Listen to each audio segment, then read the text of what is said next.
लोजपा तो भाजपा की टीम है, बी टीम है। और रही बात जो लोग आए हैं महागठबंधन में, वो बी टीम नहीं कि सी टीम है। तो जब तीनों एक ही है तब तो फिर तीनों से आपका मुकाबला तो भारी नहीं पड़ेगा, उधर 3 आप अकेले। Press the bell icon on YouTube and don't miss another update. तो हमारे साथ अभी मौजूद हैं संजय कुमार सिंह उर्फ पप्पू सिंह, जो एक समाज सेवी हैं। तैयारी हो रही थी गोराबोराम से, अंतिम समय में नामांकन हुआ है अलीनगर विधानसभा से। क्या माजरा? इसमें कोई माजरा नहीं है, लेकिन सच्चाई ये है कि हम चुनाव गोराबोराम से लड़ना चाह रहे थे। पार्टी के अपने नेता को, जिस नेता के सानिध्य में मैंने 15 साल बिताया, मैंने उनसे कहा कि मैं वहाँ चुनाव लड़ूंगा। शुरुआती दौर में हमसे थोड़ा नाराज़ रह रहे थे, लेकिन बाद में जब हमारा कार्य देखे तो वो संतुष्ट हुए कि नहीं ठीक है। अब पार्टी की जो मजबूरियां रही हो, हमें वहाँ से टिकट नहीं मिल पाया। हम बोले आप लड़िए अलीनगर से, हम नहीं लड़ेंगे अब चुनाव। लेकिन जब पार्टी का निर्णय सुने 13 तारीख को कि पार्टी निर्णय कर रही है कि किसी ऐसे व्यक्ति को टिकट दे रहा है अलीनगर से जिसने कभी इस पार्टी के लिए काम तो छोड़ दीजिए, इसका जड़ उखाड़ने का काम किया, सांप्रदायिक सौहार्द को बिगाड़ने का काम किया, तो जब मुझे इस बात की जानकारी मिली तो तकलीफ भी हुआ और मैंने निर्णय लिया कि नहीं, ऐसे लोगों को जीत के नहीं आने देंगे। और संकल्प उसी समय लिया कि मैं चुनाव अब अलीनगर से लड़ूंगा, गोराबोराम से नहीं लड़ूंगा। यहाँ पर अलीनगर में 2 बार से विधायक रहे हैं अलीनगर विधानसभा के सिद्दीकी साहब, उनके आप बहुत ही करीबी माने गए हैं। हमें भी मालूम है, सब जानते हैं कि आप बहुत करीबी थे। जब उन्होंने विधानसभा छोड़ा तो कहीं ना कहीं लोगों को ये लग रहा था कि भाई पप्पू सिंह ही हैं, वही बनेंगे उम्मीदवार। ऐसा नहीं हुआ। जब ऐसा नहीं हुआ तो आपको तो बुरा लगा ही होगा। ऐसा बुरा नहीं लगा। बुरा इस बात से, अलीनगर से मेरी लड़ने की तो इच्छा ही नहीं थी, मैंने पहले भी बताया आपसे। मुझे ये बात बुरा लगा कि जिस उम्मीदवार को सिंबल दे दिया ना पार्टी, ये बहुत बुरा लगा। अगर किसी कार्यकर्ता को मिलता मुझे कोई, मैं यहाँ से चुनाव नहीं लड़ता। आपने जन अधिकार पार्टी का दामन थामा, लेकिन जन अधिकार पार्टी तो यहाँ बहुत ही ज़्यादा कमज़ोर है महागठबंधन के बनिस्बत। तो कैसे मुकाबला होगा आपका उनसे? पार्टी, बात सही है कि पार्टी के सिंबल को वोट होता है, लेकिन हमारा जो सेवा भाव है ना, 15 साल जो हम जन सेवा किए हैं, लोग उसको वोट करेगा लगता है। मैं भी बहुत चुनाव देखा है, आप भी देखे होंगे। ऐसा नॉमिनेशन में भी, किसी के नॉमिनेशन में आज तक तो मैंने नहीं देखा। तो आपके नॉमिनेशन में जन सैलाब तो था, क्या लग रहा है आपको वही जन सैलाब वाला मत आपको मिलेगा? उससे कई गुना अधिक। मैं बता रहा हूँ, हम जो घूम रहे हैं आज, जो लोगों का जो जन समर्थन मुझे मिल रहा है, खास करके युवा वर्ग का, जाति धर्म पार्टी स्लेट सारे का बांध टूट जाएगा। इस पप्पू सिंह को जनता वोट क्यों दे? क्या गोराबोराम में आपने बाढ़ में काम किया इसीलिए दे? बताए आपसे कि गोराबोराम में काम किया इसलिए नहीं दे। 15 साल का जनसेवा है। 15 साल जी, पीछे लोग खड़े हैं, अगल बगल भी लोग खड़े हैं। आप पूछ सकते हैं लोगों से। जो व्यक्ति आया 12 बजे रात में भी अगर एक फ़ोन किया तो उसके लिए पप्पू सिंह हाजिर हुआ। एक आपका गांव पाली है, पाली के बगल में एक गांव है अहराइन टोल। अहराइन टोल पर एक पासवान मल्ला का बच्चा, 4 साल का बच्चा एक्सीडेंट कर गया था। उसके एक मुस्लिम का ट्रैक्टर था, उसके कमर पर चढ़ गया था, पारस में भर्ती था। 12 बजे रात में हमको फ़ोन आया, 3 यूनिट ब्लड चाहिए उसको। कोई जिसका ट्रैक्टर था मुस्लिम का, वो भी ब्लड देने को तैयार नहीं था। जिसका बच्चा था वो भी ब्लड देने के लिए नहीं था उसके पास। बोला कि हम लोग कमज़ोर आदमी है, कहाँ से देंगे। मैं 12 बजे रात में अपना ब्लड निकाल के दिया उस बच्चे को। सवेरे भी 2 यूनिट ब्लड का व्यवस्था कराया। मैं कोई जाति धर्म की राजनीति नहीं करता। अगर करता तो वह मुसलमान था, वह मल्ला था। विधायक बनने के बाद सबसे पहली प्राथमिकता है जो अंतिम पंक्ति में खड़ा व्यक्ति है,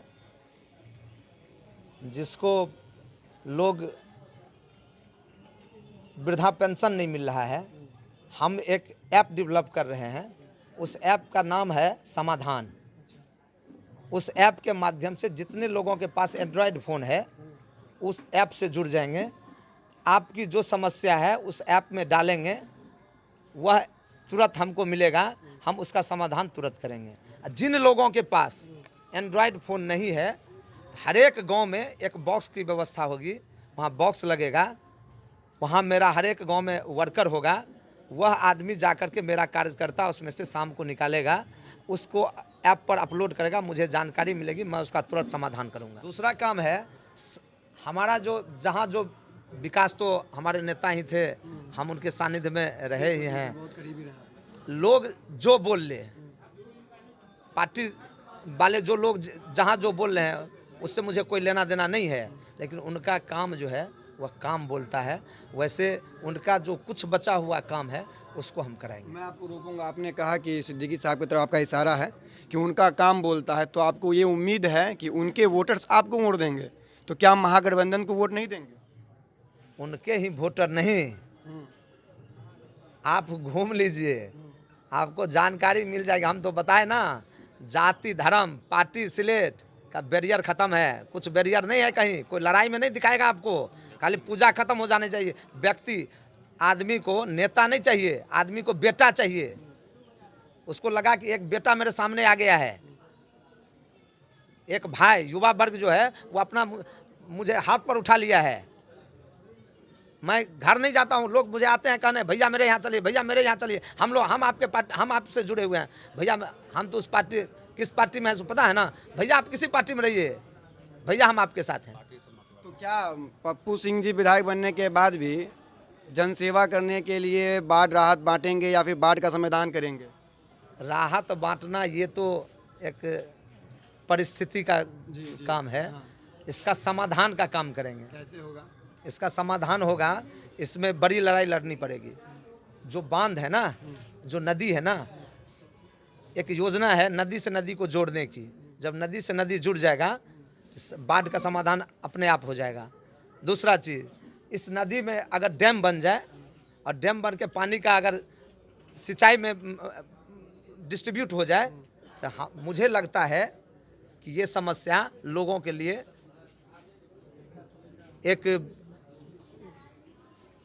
अच्छा हो जाएगा कि उस पानी को सिंचाई में उपयोग, किसान भी खुश हो जाएगा। जो यहाँ सुखाड़ होता है, सुखाड़ का भी खत्म हो जाएगा। बाढ़ जो आती है, बाढ़ भी खत्म हो जाएगा। न सुखाड़ रहेगा न बाढ़ रहेगा। जी, एक और है सवाल कि आपने कहा सिद्दीकी साहब सब काम अच्छा किए हैं, तो सड़क वड़क बनाने की तो ज़रूरत होगी नहीं अब? है, कुछ जगह है जो कुछ बचा हुआ काम है वो होगा। कुछ बचा हुआ काम होगा। मिथिला के बारे में क्या सोचते हैं? ये तो मेरा ड्रीम है। आपको याद होगा कि मिथिला मखाना को लेकर मैंने आवाज़ उठाया था और उस लड़ाई में मुझे सफलता मिली। बिहार सरकार ने उसका नाम बिहार मखाना कर दिया था और मैंने कहा था कि ये जो मुख्यमंत्री है ना, ये जो पुनः दोबारा लौटे ना, तो इसका नाम मिथिला मखाना, ये जो यूनिवर्सिटी है दरभंगा में, मिथिला यूनिवर्सिटी, इसका भी नाम बदल देगा। इसलिए मिथिला के लोग सतर्क हो जाइए ऐसे चतुर लोगों से। ये बहुत चतुर है। आप देखिए, मिथिला पेंटिंग था, आपसी समग्रता को तोड़ा, उसका नाम कर दिया मधुबनी पेंटिंग, आपस में लड़ा दिया। मिथिला विद्युत बोर्ड, उसका नाम कर दिया उत्तर बिहार विद्युत बोर्ड।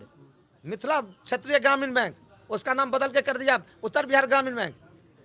माननीय मुख्यमंत्री जी, आप क्या समझते हैं? मिथिला के लोग बुद्धू है, यहाँ से बड़े बड़े विद्वान हुए हैं, विद्यापति जैसे लोग हुए हैं यहाँ से, और मिथिला की भूमि है। इस बार ऐसा जवाब मिलेगा कि शायद सोचे नहीं होइएगा आप। मखाना का ब्रांडिंग महाराष्ट्र और गुजरात के लोग करते हैं, अपना रैपर लगा देता है, भेज देता है विदेश। हमारा चीज़, नाम हमारा, गांव तुम्हारा, ऐसा नहीं चलेगा। हाँ, पप्पू यादव जी कहते हैं कि 3 सालों में बिहार बदल देंगे। बिल्कुल। तो पप्पू सिंह कितने सालों में बदलेंगे अलीनगर को? हम जब आएंगे, जैसे वो 3 महीना के है ना, करप्शन को तो ख़त्म करा देंगे 3 महीना के अंदर। जितनी कुरीति है, गरीब को जो ब्लॉक में ठगता है, थाना में ठगता है, वो तो बंद हो जाएगा। 100 का 100 गरीब का राज होगा। थाना पर जाएगा, सम्मान से बैठाएगा।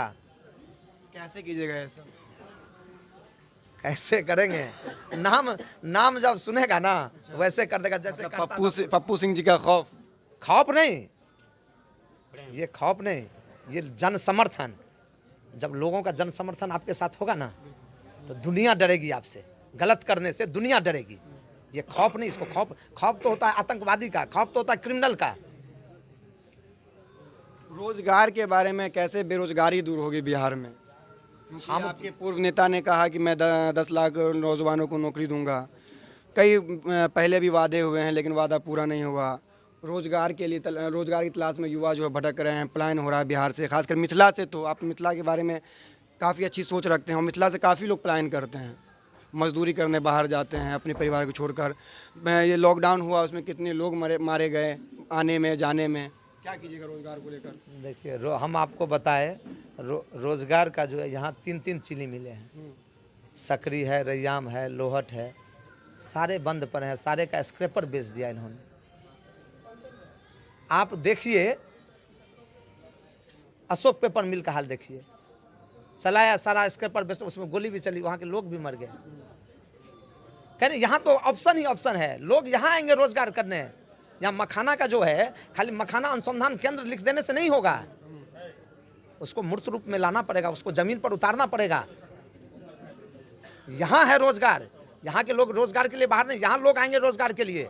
मखाना ऐसा चीज़ है जो दुनिया का 80% मखाना मिथिला में उत्पादन होता है। तो जब 80% एक जगह उत्पादन होता है तो यहाँ का लोग कहाँ जाएगा? बाहर का लोग यहाँ आएगा।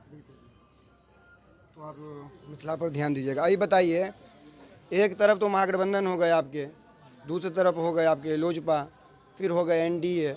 इस बार तो काफ़ी भारी मुकाबला होने वाला है और आप जीत की भी दावा कर रहे हैं, कैसे? लोजपा तो भाजपा की टीम है, बी टीम है। और रही बात जो लोग आए हैं महागठबंधन में, वो बी टीम नहीं कि सी टीम है। तो जब तीनों एक ही है तब तो फिर तीनों से आपका मुकाबला तो भारी नहीं पड़ेगा? उधर 3 आप अकेले। मेरा तो लड़ाई किसी से होगा ही नहीं, मैं बता रहा हूँ आज आपसे। तो आप कह रहे हैं कि वो तीनों मिलकर आपको हारना चाह रहे हैं? बिल्कुल, लेकिन होगा नहीं आज। लड़ाई होगी ही नहीं किसी से, हमारी लड़ाई किसी से नहीं होगी। आवाम मेरे साथ है, उनके साथ कौन है? जो पार्टी के शीर्षस्थ नेता, जो किसी पद पे बैठे हुए हैं, जो वोट के ठेकेदार बने हुए हैं, ऐसे लोग उनके साथ घूम रहे हैं। आप पत्रकार हैं, आप घूमते होंगे, आम लोगों की राय ले लीजिए, आपको पता चल जाएगा कि हमारी लड़ाई है या नहीं है, या हम लड़ाई से बाहर हैं। महागठबंधन का तो हवा रहा है ना अपने विधानसभा में, तो इससे तो मुकर नहीं सकते हैं आप। तो कैसे इस हवा को कैसे बदलिएगा? हवा तो बदल चुकी है, बदल चुकी है। कैसे पप्पू सिंह ने कैसे कर दिया, इतना जल्दी हवा बदल दिए? पूरा 20 साल 25 साल का ये हवा था और आते ही आपने पूरी तरह से बदल दिया। लोगों को लगा कि किसी कारणवश नेता ने, जो इस पार्टी के शीर्षस्थ नेता हैं, उन्होंने गलत लोगों को सिंबल दे दिया। लोग में इसकी बहुत ज़्यादा विरोध है। चलिए अंतिम सवाल है मेरा, पप्पू सिंह को पप्पू यादव का साथ कैसे मिल गया, इतना जल्दी कैसे हो गया? क्या कैसा फॉर्मूला अपनाया आपने जो पप्पू यादव पप्पू सिंह दोनों एक हो गए? जब हम गोराबुराम से चुनाव लड़ना चाह रहे थे, जब पार्टी ने मुझे टिकट नहीं दिया, और जब हमारे जो नेता आदरणीय सिद्दीकी साहब चुनाव लड़ने का ऐलान कर दिए। नेता अभी भी वो आपके हैं, लेकिन तेजस्वी यादव आपने कहा कि वो मेरे नहीं हैं, लेकिन सिद्दीकी साहब को अभी भी आप अपना नेता कह रहे हैं। मैं उन्हीं के मैं आज तक तेजस्वी यादव से भेंट नहीं किया। अच्छा। मुझे पहचानता नहीं तेजस्वी यादव, न लालू यादव, न राबड़ी देवी, न जगदानंद सिंह, न जो मर गए रघुवंश बाबू। मैं किसी के यहाँ नहीं गया। मैं एक आदमी के सानिध्य में रहा, वह अब्दुल बारी सिद्दीकी है, उन्हीं के सानिध्य में रहा। तो अभी भी वो आपके नेता हैं? और बिल्कुल बिल्कुल, मैं उनका दिल से आदर करता हूँ आज भी। जी, तो हमारे साथ थे जन अधिकार पार्टी के अभी उम्मीदवार बने हैं, पहले गोराबुराम से तैयारी कर रहे थे, लेकिन फाइनली अलीनगर विधानसभा से उम्मीदवार बन चुके हैं। जन अधिकार पार्टी के दावा है, पूरा भरोसा है कि जनता इन्हें चुनेगी